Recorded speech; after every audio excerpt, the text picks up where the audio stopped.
तुम्हाला माहीत आहे का की हिंदू धर्मात असा एक महिना येतो ज्याला स्वतः भगवान विष्णूंनी आपलं नाव दिलं आहे। हा महिना इतका पवित्र मानला जातो की या काळात केलेले जप, तप, दान आणि पूजा अनेक पटींनी फळ देते।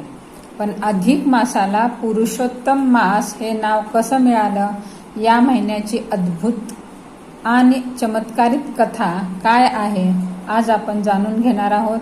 अधिक मासाची संपूर्ण पौराणिक कहाणी, जी ऐकल्यानंतर तुमची श्रद्धा नक्कीच वाढेल, त्यामुळे व्हिडिओ शेवटपर्यंत नक्की पहा। नमस्कार, मी कौसल्या माझ्या आजच्या व्हिडिओमध्ये आपल्या सर्वांचं मनापासून स्वागत करते। तर कथेला सुरुवात करूयात। ऐका ही अधिक मासाची कहाणी। ही आहे खूप जुनी पुराणी। ही घडविली चंद्रसूर्यांनी, तिला मान दिला देवानी।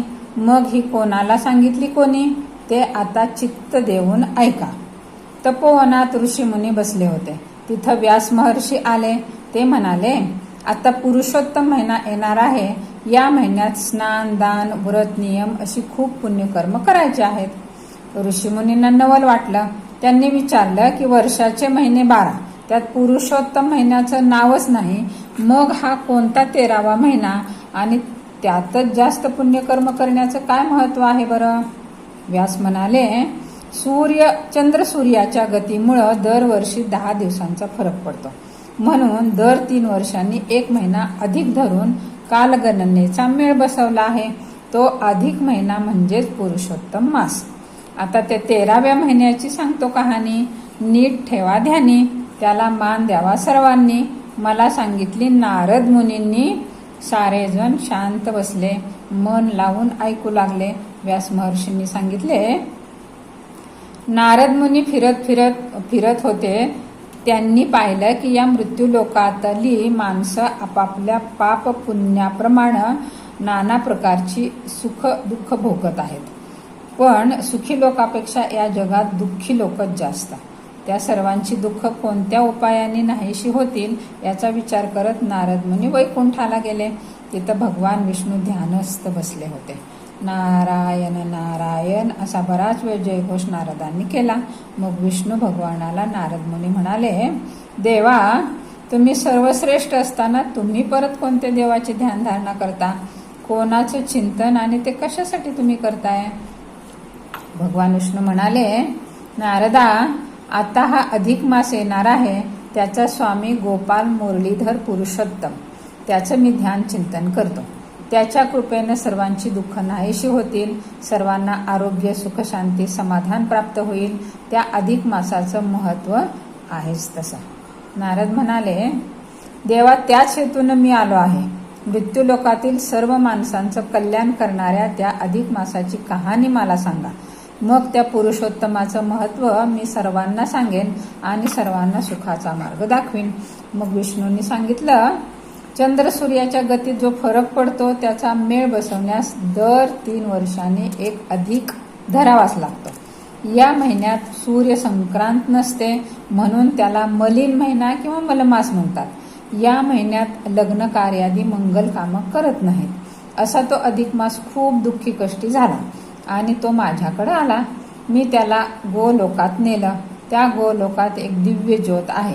तिच्यात रत्नखचित सिंहासनावर मुरलीधर पुरुषोत्तमाची निर्मळ तेजस्वी मूर्ती आहे। त्या पुरुषोत्तमाचं दर्शन त्या मलमासाला घडवलं। त्यामुळे चमत्कार असा झाला की त्या मलिन अधिक महिन्याला प्रत्यक्ष पुरुषोत्तमाचंच दिव्य रूप मिळालं। परसामुळं लोखंडाचं सोनं व्हावं तसं झालं। तो मलिन मास कालगणनेचा मिलन मास ठरला। त्या अधिक मासाला पुरुषोत्तम गोपाल कृष्णानं वर दिला की जे लोक या महिन्यात तीर्थ स्नान, दीपदान, उपवास, व्रत, नियम वगैरे धर्माचरणाची पुण्यकर्म करतील, त्यांना पुरुषोत्तमाच्या कृपेनं मुक्ती मिळेल। त्यांच्या त्या जीवनाचं सार्थक होईल, त्यांचं मनोरथ पूर्ण होईल। असा तो अधिक मास, तो पुरुषोत्तम महिना आता येत आहे। त्यात कोणी कोणती पुण्यकर्म केली आणि त्यांचे फळ त्यांना कशी मिळाली ते आता सांगतो। ती कहाणी ऐका। व्यासांनी सांगितलं, सारेजण शांत बसून ऐकू लागले। पहिली कहाणी आहे गुणसुंदरीचे भाग्य। हैहय देशाचा राजा दृढधव्वा त्याची राणी गुणसुंदरी. दोघंही अतिशय आनंदात असायची. अमाप संपत्ती, सद्गुणी संतती, राज्यात सर्वत्र सुखशांती. पण जास्त सुख सुद्धा कोणाकोणाला खूपच असतं. तसं राजाला नेहमी शंका यायची, आपल्याला हे इतकं वैभव कशामुळे मिळालं? जगात सर्वत्र दुःख भरलेलं असताना आपणच तेवढे एवढे सुखी कसे काय? आजचं हे सुख उद्याचं दुःख तर नाही ना होणार? याच विचारात राजा नेहमी मग्न असायचा. राणी समजूत घालायची, म्हणायची हे आपलं भाग्य. तरीही राजा सतत विचारात गुंग असायचा. सुख सुख, आपल्या वाट्याला हे इतकं वैभव का? कशामुळं आणि कशासाठी? एके दिवशी राजा शिकारीला गेला. खूप दमला. तलावाच्या काठावर एका विशाल वृक्षाखाली बसला. विश्रांतीच्या वेळीही त्याचं ते विचारचक्र चालूच होतं. तेवढ्यात एक पोपट आला. फांदीवरून बोलू लागला, महाराज, तुमचं हे वैभव, हे इतकं सुख म्हणजे केवळ इंद्रिय सुख आहे. आत्म्याचं सुख वेगळं असतं. शरीर सुखापेक्षा मनाची शांती श्रेष्ठ असते. ते पारमार्थिक समाधान मिळवण्यासाठी तुम्ही धर्मकृत्य केली पाहिजेत. सुखोपभोगापेक्षा वासनांचा त्याग करून दानधर्म करा. ती पुण्याई पुढील जन्मी उपयोगाला येईल. पोपटानं सांगितलेलं ते तत्वज्ञान राजानं शांतपणे ऐकून घेतलं. पोपट उडून गेला. राजा परत राजधानीत आला. अंतपुरात एकांतात त्यानं ती हकीकत राणीला सांगितली. राणी म्हणाली, हेही आपलं भाग्यच. पोपटानं सांगितलं तेही खरंच. आपण या खाण्या लेण्याच्या चैनीत सुख मानून राहतो, पण खरं सुख म्हणजे मनाची शांती. हे तत्वज्ञान सांगणारा तो पोपट म्हणजे होता तरी कोण हो? त्यानं आपल्यालाच हे असं का सांगितलं असं? राजा राणी पुन्हा याच विचारचक्रात गुंग झाले. एके दिवशी वाल्मिक मुनी राजवाड्यात आले. राणी गुणसुंदरीनं त्यांचं यथायोग्य स्वागत केलं. राजा दृढ धनवा मात्र नेहमीप्रमाणे विचारतंद्रीत गुंगून पडला होता. राणी म्हणाली, मुनिवर्य, हे असं इतकं सुख, एवढं वैभव आम्हाला कशामुळे मिळालं? हे सुख आम्हाला का खुपत आहे? आणि त्या पोपटानं राजाला ते तसं का सांगितलं? वाल्मिक मुनींनी राणीला शांत बसण्यास सांगितलं. त्यांनी ध्यानधारणा केली. राजा राणी मुनिवर्यापुढे बसले. मग वाल्मिक मुनींनी सांगितलं, तुमच्या पूर्वजन्मीच्या पुण्याईचं हे फळ आहे बरं का. ऐका. द्रविड देशात ताम्रपर्णी नदीकाठी एका आश्रमात पूर्वजन्मी तुम्ही सुदेव आणि गौतमी आनंदात राहत होता. बरेच दिवस झाले पण पोटी पुत्रसंतान झाले नाही म्हणून तुम्ही दुःखी झाला. मग भगवान विष्णूची तुम्ही खडतर आराधना केली. विष्णू प्रसन्न झाले, पण पुत्रसंतानापेक्षा इतर काहीही मागा असं म्हणाले. मग गरुडानं मध्यस्थी केली.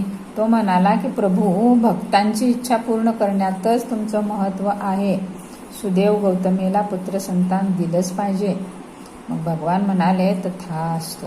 पुत्रसुख आणि पुत्रशोकही. बघा, पुढं गौतमीला पुत्र झाला. त्याचं नाव शुकदेव. तो सुंदर, हुशार, सद्गुणी शुकदेव 12 वर्ष उत्तम शिकला. पण एके दिवशी नदीत पोहताना तो बुडून मरण पावला. पुत्राचे प्रेत मांडीवर घेऊन गौतमी सुदेव नदीकाठीत शोकमग्न होऊन बसले. कितीतरी दिवस. वरून पर्जन्यधारा, ते स्नान, तो उपवास, तो नेमधर्म, तो अधिक महिना होता. पुरुषोत्तम मासात हे पुण्यकर्म त्यांना अनायासेच घडलं. भगवान मुरलीधर पुरुषोत्तम प्रसन्न झाले. त्यांनी शुकदेवाला जिवंत केलं आणि पुढील जन्मी सुदेव गौतमीला राजाराणी होण्याचा वर दिला. अशी तुमची पुण्याई. पूर्वजन्मीच्या पुण्याईचं हे फळ, तो पोपट म्हणजे पूर्वजन्मीचा तुमचा पुत्र शुकदेव. त्याच्या त्या सांगण्याप्रमाणे तुम्ही आता अधिक महिन्यात स्नान, दान, त्याग वगैरे पुण्यकर्म करा, म्हणजे तुम्हाला शांती समाधान लाभेल. दुसरी कथा आहे बघा, द्रौपदीचा अपराध. पांडव वनवासात होते. त्यांचे खूप हाल चालू होते. एकदा ते श्रीकृष्णाला म्हणाले की भगवंता, तू आमचा पाठीराखा, द्रौपदीचा बंधू, मग तुला हे आमचे हाल पाहवतात तरी कसे? श्रीकृष्ण हसून म्हणाला, त्याला मी काय करणार? तुमच्या पूर्वकर्माची ही फळं तुम्हाला भोगलीच पाहिजेत. तुमच्या दूध क्रीडेच्या छंदामुळं जुगारात तुमचं राज्य गेलं आणि हा वनवास नशिबी आला.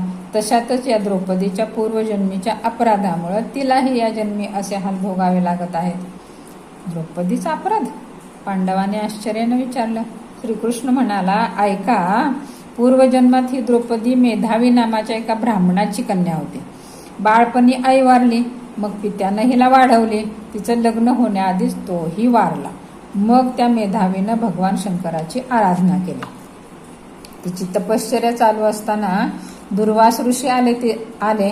तिला म्हणाले, मुली, तू अधिक मासातली व्रत कर, भगवान मुरलीधर पुरुषोत्तमाची पूजा कर, तुला उत्तम वर लाभेल. मेधावती म्हणाली, मुनिवर्य, मी शंकराची आराधना करते, त्या परमेश्वरापुढं पुरुषोत्तमाची काय माहिती.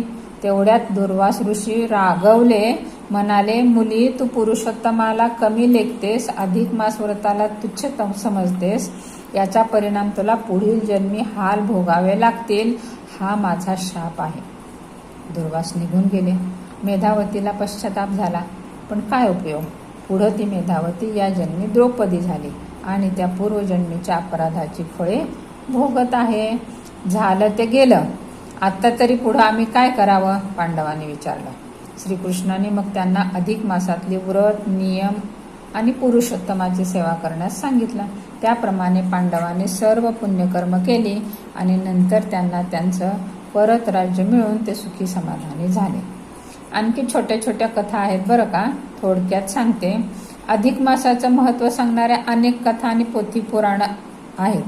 त्या सर्वांचंच सार एकच की या विशेष महिन्यात प्रत्येकानं काहीतरी विशेष त्यागाचं, आरोग्याचं, मनशांतीचं असं पुण्य कार्य केलं पाहिजे. त्यामुळे धर्माचरण वाढवून सर्वांचं कल्याण होईल.